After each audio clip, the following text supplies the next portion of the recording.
A la última canción que hemos cantado en alabanza al Señor, en realidad es como una reflexión que hace el autor de la canción, ¿no? Y en resumen, lo que dice es: quiero escuchar tu dulce voz. ¿Sí? ¿A quién se atrevería a reflejar eso, tomando las palabras y diciendo: yo soy el que quisiera escuchar la voz de Dios? O yo también, yo quisiera escuchar la voz de Dios. No se asusten, levanten la mano, no es. ¿Sí? ¿Quisieran? ¿Saben qué? Cuando yo era niño y me congregaba en la iglesia Dios es Amor de Miraflores, que esa vez era en el Parque Triangular, tenía parte de mi familia que no era creyente, y ellos solían hacer un poco de burla amistosa, digamos, a mi pastor, ¿no? Porque decían que siempre llegaba a ese punto en que pedía que la gente levante la mano, ¿eh? Como señal de que estaban recibiendo, aceptando, ¿no? Y a mí, siendo niño, me indignaba que se hagan la burla, porque yo sabía que era una invitación legítima y muy valiosa, ¿no? Si quien quiere a Cristo en su corazón, entonces hay que levantar la mano, claro. Yo levantaba todos los domingos, indefectiblemente, porque oía al pastor y creía lo que estaba diciendo. Pero son formas, ¿no? Algunos predicadores no dicen que levanten la mano, piden que la persona se ponga de pie. Otros piden que los que sí han creído y que quieren aceptar pasen al frente, ¿no? Entonces pasan, se arrodillan, oran por ellos. Es una señal un poco más complicada, pero válida igualmente. En realidad no hace gran diferencia una señal que la otra, son señales nomás convencionales. El punto es que tiene que haber ese momento en que el individuo pueda decir: ya estoy atento, a ver, pongo atención. Dios, háblame. En el capítulo 16 del libro de Hechos, que es lo que hemos visto la semana pasada y que ahora vamos a volver a enfocar, Hechos capítulo 16.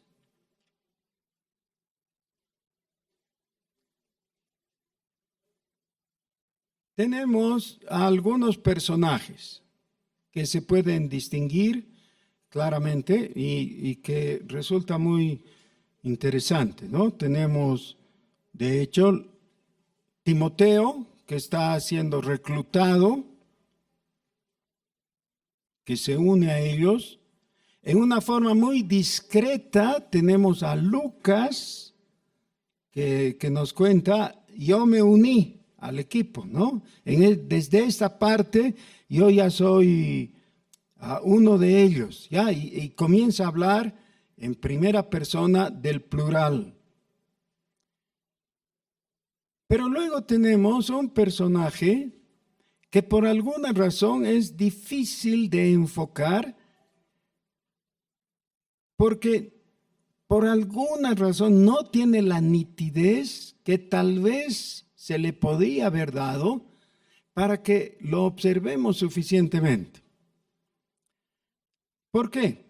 Tenemos inicialmente el caso de Timoteo y de Lucas indirectamente, y después ese momento tan sobresaliente en el que Pablo recibe la visión del varón macedonio, y todos estamos deslumbrados ante eso. Y luego se nos cuenta la historia del equipo misionero llegando a Filipos. Y en Filipos se encuentran con un grupo de mujeres. Pero realmente hay una mujer ahí, ya que es, digamos, en la que debiéramos poner nuestra atención.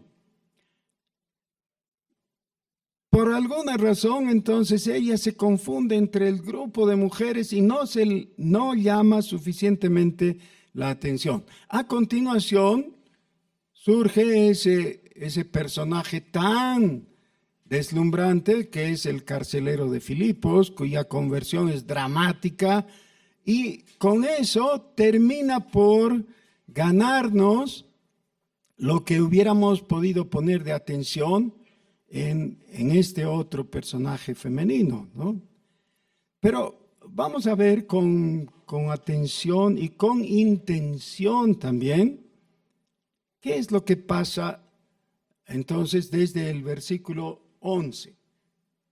Capítulo 16, versículo 11.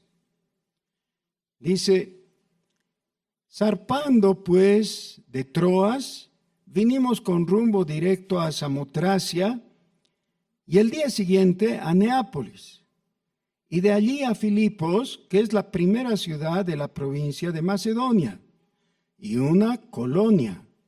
Y estuvimos en aquella ciudad algunos días. Y un día de reposo salimos fuera de la puerta, junto al río, donde solía hacerse la oración. Y sentándonos, hablamos a las mujeres que se habían reunido. Entonces, una mujer llamada Lidia, vendedora de púrpura de la ciudad de Tiatira, que adoraba a Dios, estaba oyendo. Y el Señor abrió el corazón de ella para que estuviese atenta a lo que Pablo decía. Y cuando fue bautizada y su familia, nos rogó diciendo: si habéis juzgado que yo sea fiel al Señor, entrad en mi casa y posad. Y nos obligó a quedarnos.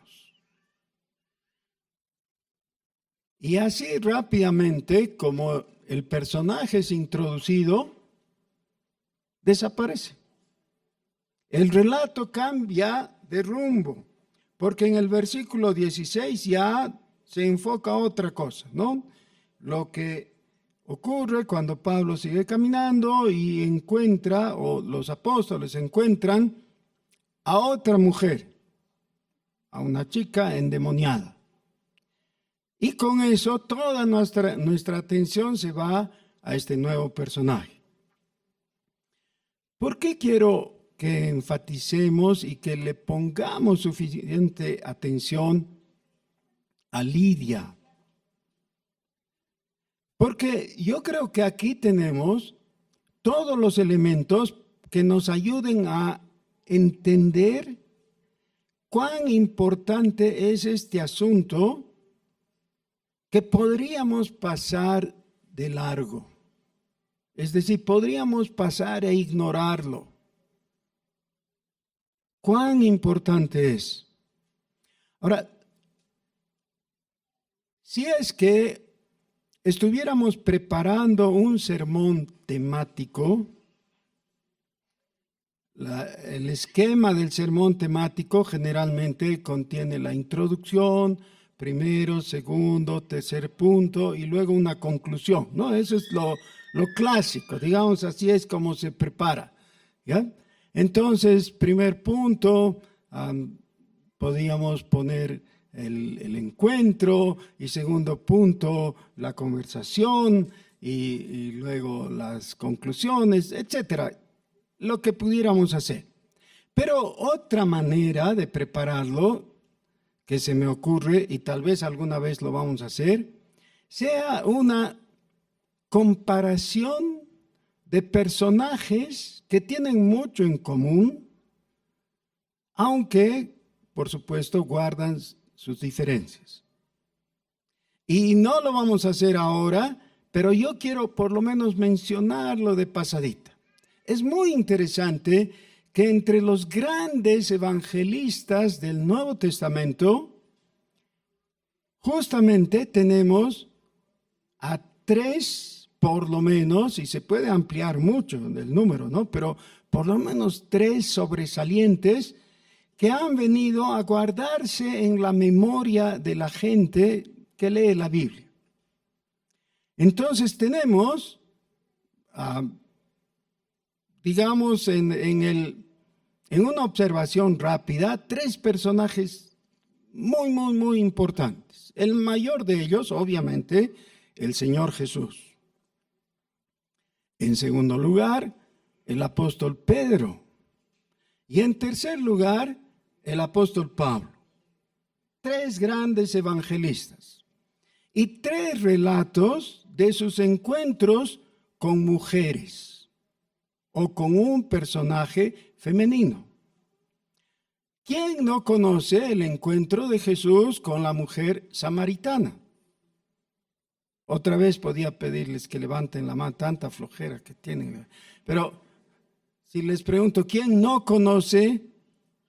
Tal vez nadie va a levantar porque todos conocemos, ¿no? Es muy famoso el encuentro de Jesús con la mujer samaritana. ¿Dónde está eso? Ah, sí, en la Biblia dice. Claro, en la Biblia, pero ¿dónde? En el Evangelio, según San Juan. Podemos precisar un poco más. El capítulo 4, muy bien. El capítulo 4 nos cuenta el encuentro de Jesús con la mujer samaritana. En el libro de los Hechos, y ya hemos visto ese pasaje, tenemos el encuentro de Pedro con Dorcas. Y esto es muy impactante porque en realidad Dorcas era una muerta que por el poder de Dios es resucitada en el ministerio de Pedro. Así que así de sobresaliente es. Y en este caso tenemos el encuentro del apóstol Pablo con Lidia. La comparación entre Lidia y la mujer samaritana me atrae mucho. Habría que estudiar con mucho más cuidado, pero por lo pronto, así rápidamente, podríamos mencionar algunos detalles, de hecho, que son interesantes. Tenemos que obviamente la mujer samaritana era pobre. Hay ciertos rasgos mencionados en Juan 4 para entender eso. Además era menospreciada y, digamos, marginada socialmente por la hora en que va a buscar el agua, ¿no? Se deduce. También era mestiza, ya no era judía.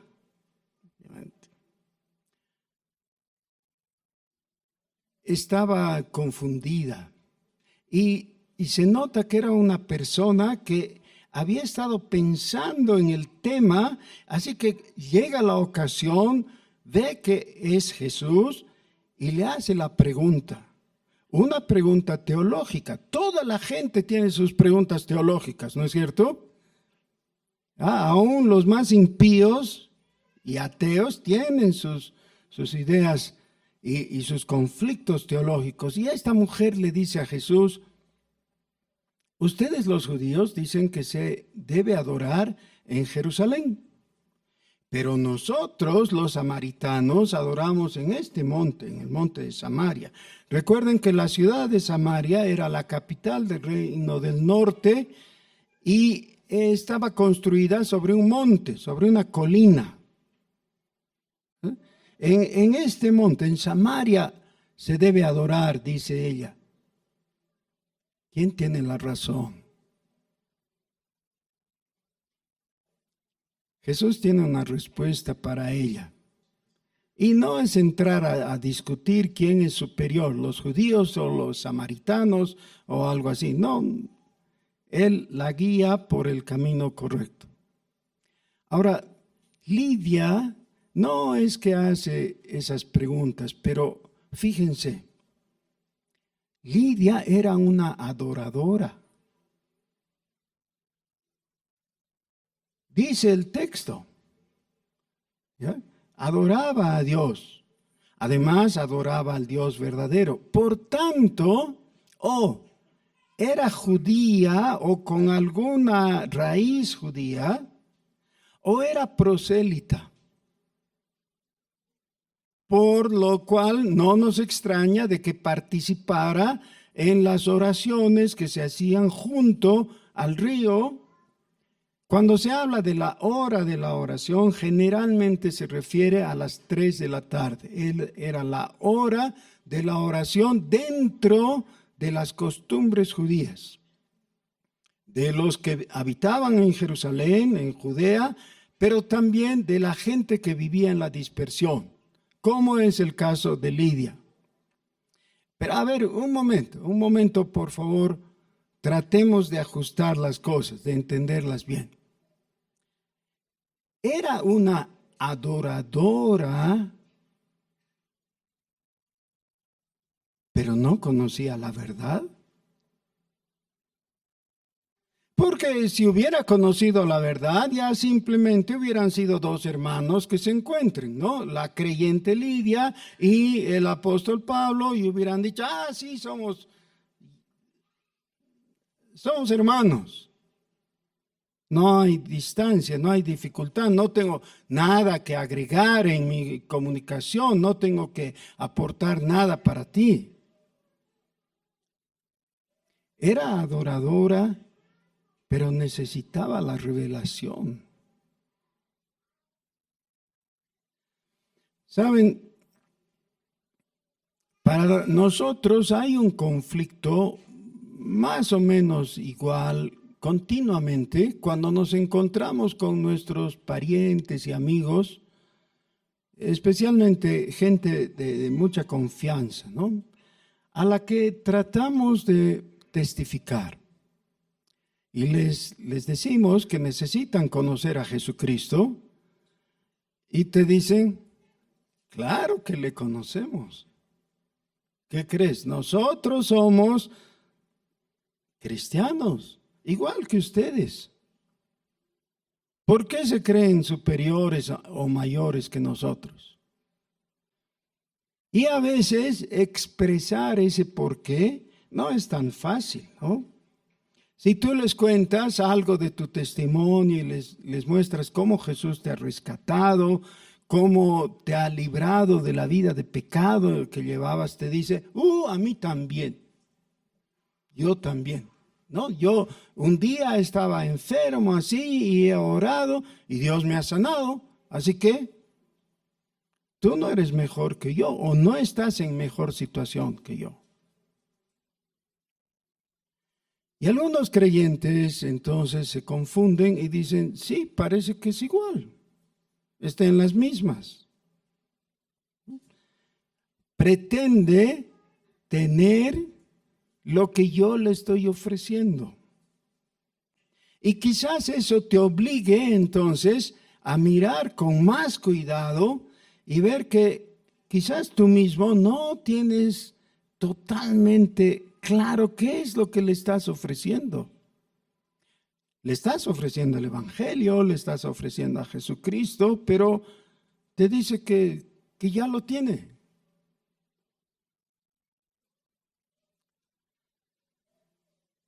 Creo que este pasaje contiene mucho más de lo que así en una mirada superficial podríamos encontrar. Versículo 14.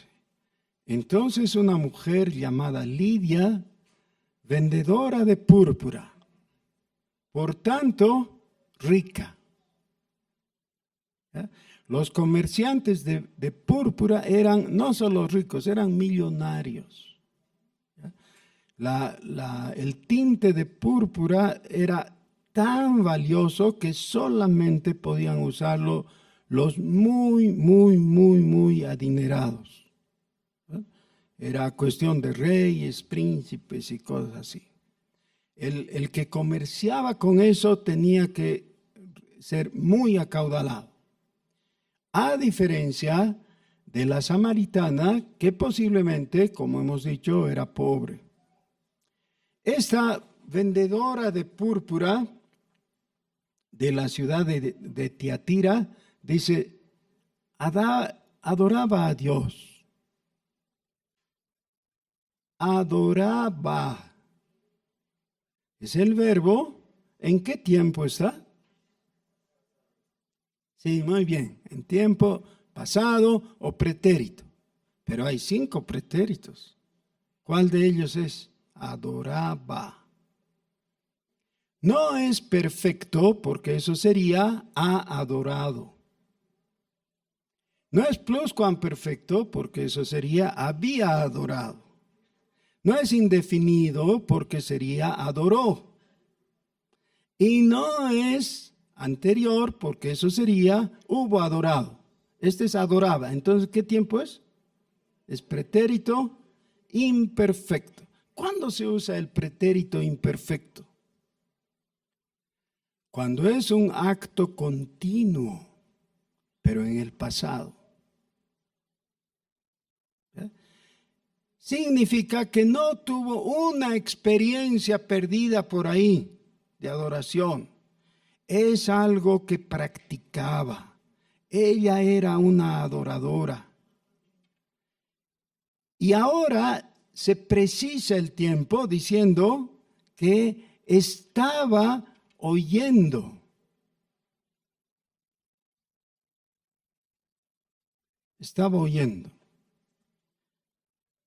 El mismo hecho es descrito desde 2 perspectivas. La una, la perspectiva humana. Miren conmigo, por favor, la perspectiva humana. Pregunta, ¿quién estaba oyendo? Lidia, esa es muy bien, así, concreto. Lidia estaba oyendo. Esa es la perspectiva humana. ¿Cuál es la frase que continúa y que nos muestra la otra perspectiva? El Señor abrió su corazón. Esa es la perspectiva divina. ¿Saben qué? En una coordinación perfecta. Porque Dios hace bien las cosas. Dios es el que abre tu corazón. Esto no es extraño en el Nuevo Testamento. Muchas veces se habla de situaciones en las que se menciona que Dios es el actor, es el sujeto que produce, que da, que vierte. Por ejemplo, cuando el Señor Jesús se apareció a los discípulos en el camino de Emaús, dice el texto que Él abrió sus mentes a la Escritura. Y además abrió las Escrituras para ellos. Qué interesante. ¿Quién lo hizo? Jesús. Esa es la perspectiva divina. Dios no va a fallar. En la administración que Dios hace de su gracia, Él no te va a dejar de hablar cuando sea necesario que te hable. Él va a cumplir. Su rol es comunicar la palabra de Dios. Jesús va a hacer cuando quiera hacerlo y cuando vea como bueno hacerlo, Él lo va a hacer. No va a decir pretextos como que, ay, tenía que decirle y me olvidé o algo así.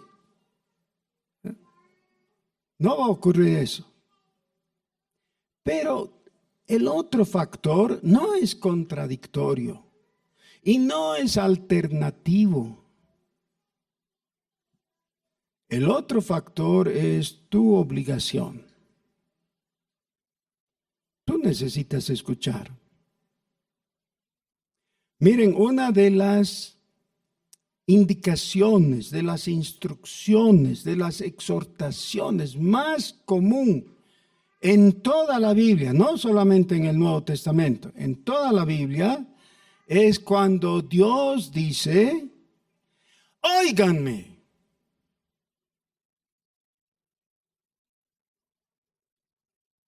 El Señor Jesús tiene su modo muy específico. Al que tiene oídos para oír, oiga.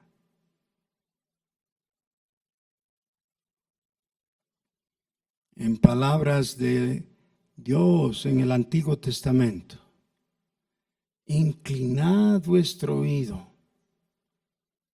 y oíd. Miren, a veces yo les miro desde aquí. Por alguna razón, algunos de ustedes creen que se vuelven invisibles porque están con bozal, no con bozal, con barbijo. Como están con barbijo, ya se vuelven invisibles y creen que no me doy cuenta que están ahí con su celularcito distrayéndose, no están prestando atención. ¿Y saben qué? Tengo muchas ganas de bajar, tomarles por las solapas y decirles, óyeme. Pero ¿quién soy yo para hacer eso, no? Pero no es que me sienta rechazado porque no me oigan. En realidad no importa si me oyen o no, pero todos juntos al enfocar la palabra de Dios, debiéramos tener la actitud de prestar atención a lo que Dios por su palabra nos quiere hablar, nos quiere decir. Y a veces, aunque nuestras manos estén cruzadas así, nuestra mente está así.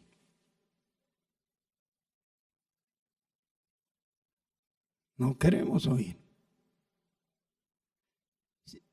Una vez alguien me dijo, ¿por qué cuando dices no quieres oír, pones así y cierras los ojos? Sí, para no leer tus labios. No queremos oír ni siquiera leyendo los labios. No queremos. ¿Por qué? Porque dentro de cada uno de nosotros hay un pequeño rebelde con toda la voluntad caprichosa para no escuchar a Dios. ¿Saben qué pasa si no escuchas a Dios? Te vas al infierno. Eso es. El que se niega a escuchar a Dios se va al infierno finalmente.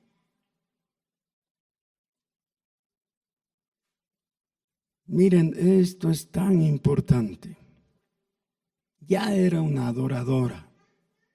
Ya era una persona que comúnmente iba a la reunión de oración y que quizás, como muchos de nosotros, podría decirle, ya, Pablito, ya sé pues eso que vienes a hablar. Claro que ya sé.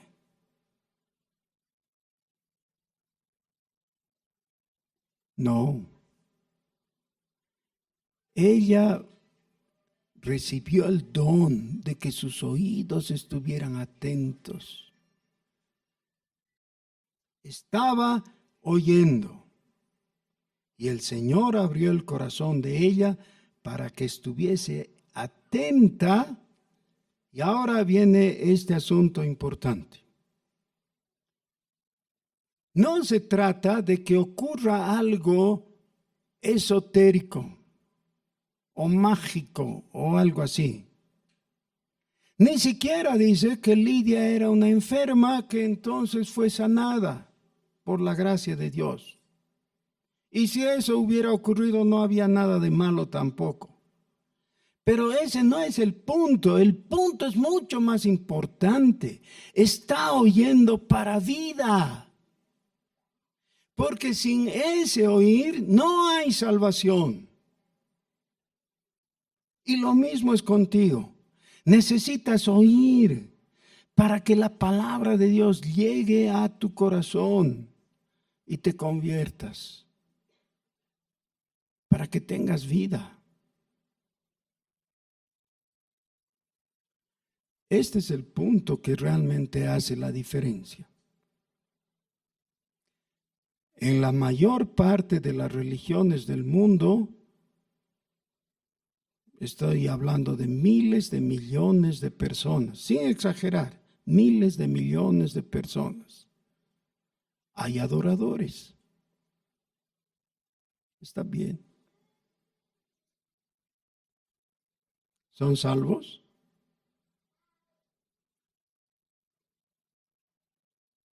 Hay miles de personas, miles de millones de personas que oran. De hecho, los musulmanes, los budistas y otros de Oriente Extremo oran más que los cristianos. Hay algunos de ellos que tienen por práctica orar durante 10 continuos, sin detenerse. Oran y oran y oran y oran. Así que nos dejan lejos. Todavía la pregunta sigue, ¿son salvos? Y tristemente hay que decir, la respuesta es no, no son salvos.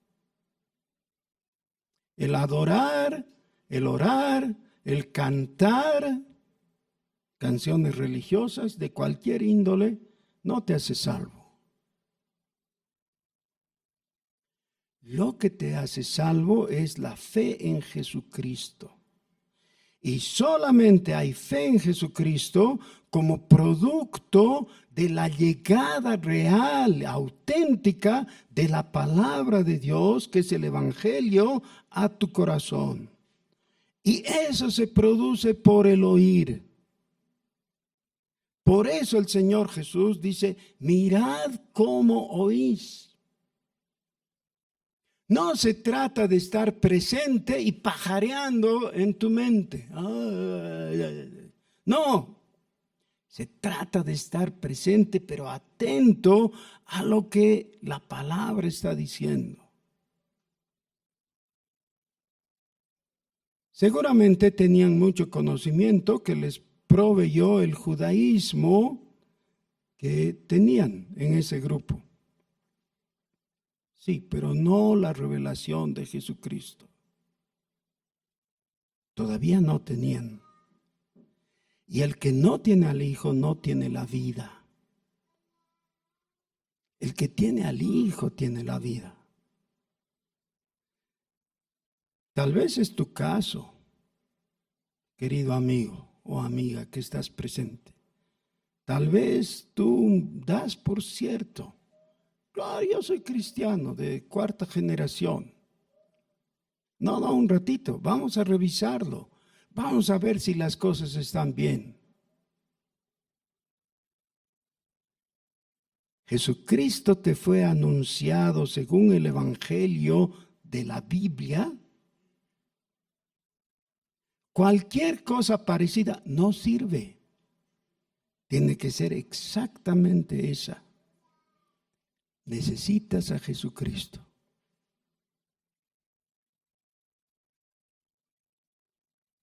Alguien podría pensar, pero qué gran cosa es eso, ya sabía. No, un ratito, un momento. De nuevo, necesitas a Jesucristo.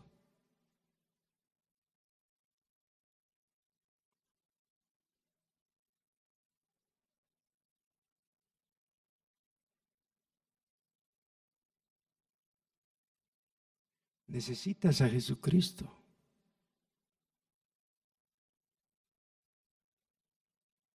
Necesitas a Jesucristo.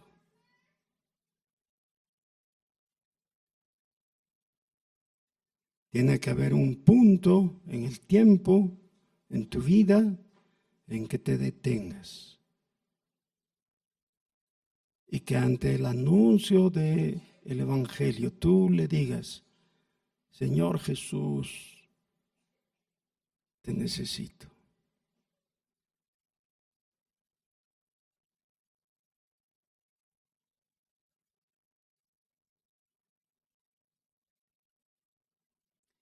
Las circunstancias pueden ser tan diferentes como las diferencias que habían entre la samaritana y Lidia. no importa, o pueden ser más diferentes todavía. Tal vez tu vida está viento en popa, es decir, que te va muy bien.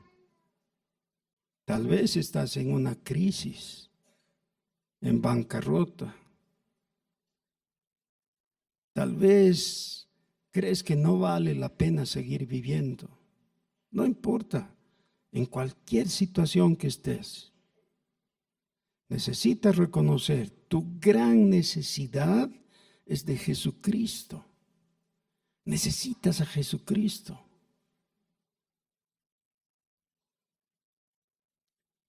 Lo magnífico de todo esto es que si tú reconoces tu profunda necesidad de Jesucristo y tú la confiesas delante de Él, si reconoces que necesitas limpiezas de tus pecados, que solo Jesús te puede dar, Jesús no se escapa, no juega a la gallinita ciega. Él nunca ha dejado una mano extendida buscando salvación, nunca. Su mano fue extendida previamente.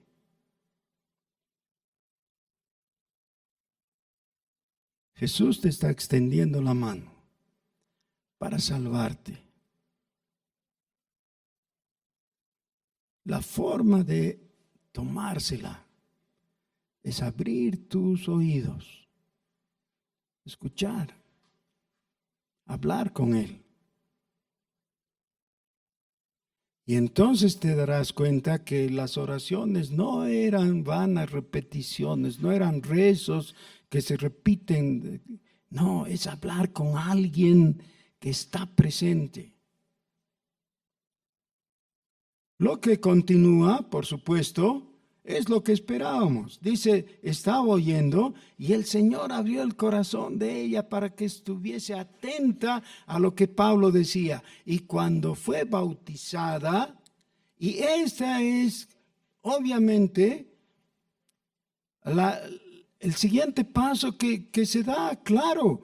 Alguien que ha oído atentamente y que ha reconocido su profunda necesidad de perdón de pecados, de salvación, de limpieza, de adopción de parte de Dios y extiende su mano, lo que tiene que hacer es dar testimonio público de su fe en Jesucristo. Y eso se hace a través del bautismo. Claro, ¿qué ocurrió enseguida? Cuando se cumplieron todos los pasos, claro, tenía que bautizarse. Todavía hay gente que yo no me explico cómo llegan a esa conclusión, que dicen, sí, me voy a bautizar, pero todavía no. ¿Cómo todavía no? ¿Por qué todavía no? La cosa es, ¿crees o no crees? Si crees, la palabra establece que el que cree con su corazón, confiesa con su boca. La manera establecida por la Biblia no es que se hagan otros ritos, otras formas, no, es el bautismo, es recibir el agua del bautismo. Ella fue bautizada. Eso es. Pero a continuación hay un fruto que se puede ver, ¿ya? Que no está de manera como causa y efecto, pero que nosotros podemos observar. Ella les rogó diciendo, si habéis juzgado que yo sea fiel al Señor, entrad en mi casa y posad. Y nos obligó a quedarnos. Ahora, ese nos obligó, es esa manera amable de forzar a alguien. Es tan amable que no se le puede decir no. Quédate en mi casa. El Señor Jesús había establecido al enviar a sus discípulos y convertirlos en apóstoles, Si en una casa les reciben, no estén yendo de una en otra, quédense ahí. Pero hay una promesa, dice, vuestra paz se va a establecer en esa casa. Es decir, hay una paz en el corazón del apóstol, es decir, del enviado de Dios, que es transmisible. Bienvenido. Miren qué interesante es esto, porque ella bendijo a los apóstoles al recibirlos, y ellos bendijeron a Lidia al quedarse en su casa.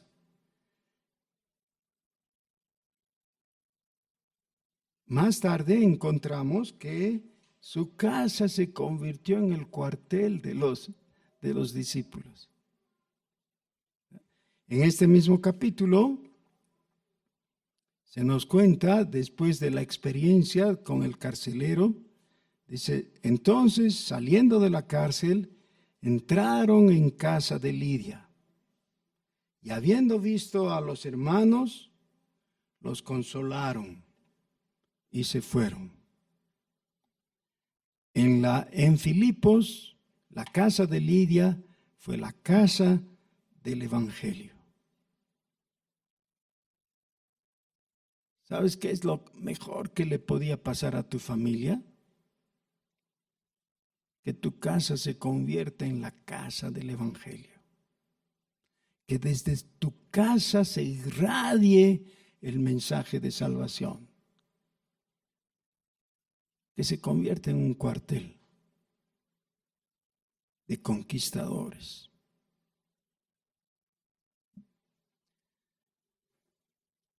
Nada hay tan dulce como predicar el Evangelio. Nada en este mundo hay tan grato como dedicar nuestras vidas y lo nuestro también, nuestra casa. Pero ¿saben qué? Si dedicas tu casa a la causa del Señor, hay un peligro. La van a rayar. Tu piso no va a estar tan impecable. Y otros perjuicios que van a haber a tu casa. Así que mejor cierra las puertas. Y cuando lo hagas te vas a dar cuenta que no puedes cerrar las puertas de tu casa sin haber cerrado previamente las puertas de tu corazón.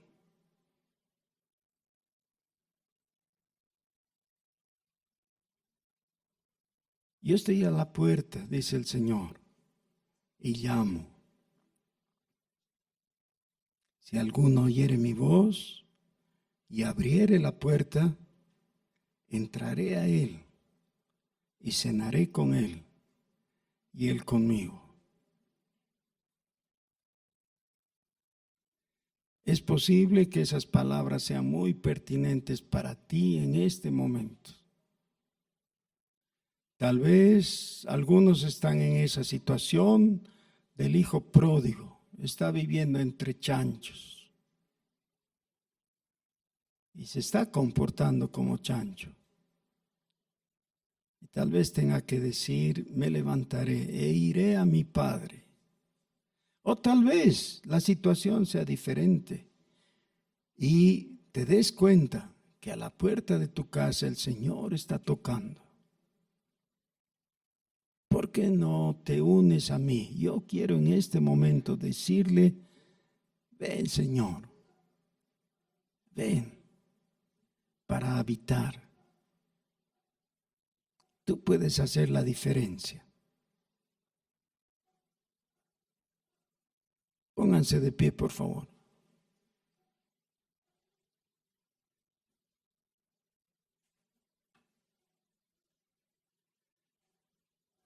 Nuestro Dios, todos nosotros tenemos esa horrible capacidad de alejarnos de ti. Señor, perdónanos. Es una tontería muy grande porque en ti está la vida. Te necesitamos, Jesús. Ven a nuestros corazones, ven, quédate. Señor, qué sabia fue Lidia cuando les insistió tanto a los apóstoles para que se quedaran en su casa. Señor, quisiéramos tener el mismo espíritu, porque solo contigo hay salvación. Gloria sea tu nombre. Señor Jesús, gloria sea tu nombre. Bendito seas. Te alabamos, Señor. Y queremos nuevamente cantar esa canción. Quiero escuchar tu dulce voz. Nosotros queremos escucharte, Señor. Bendito seas. En el nombre de Jesús. Amén.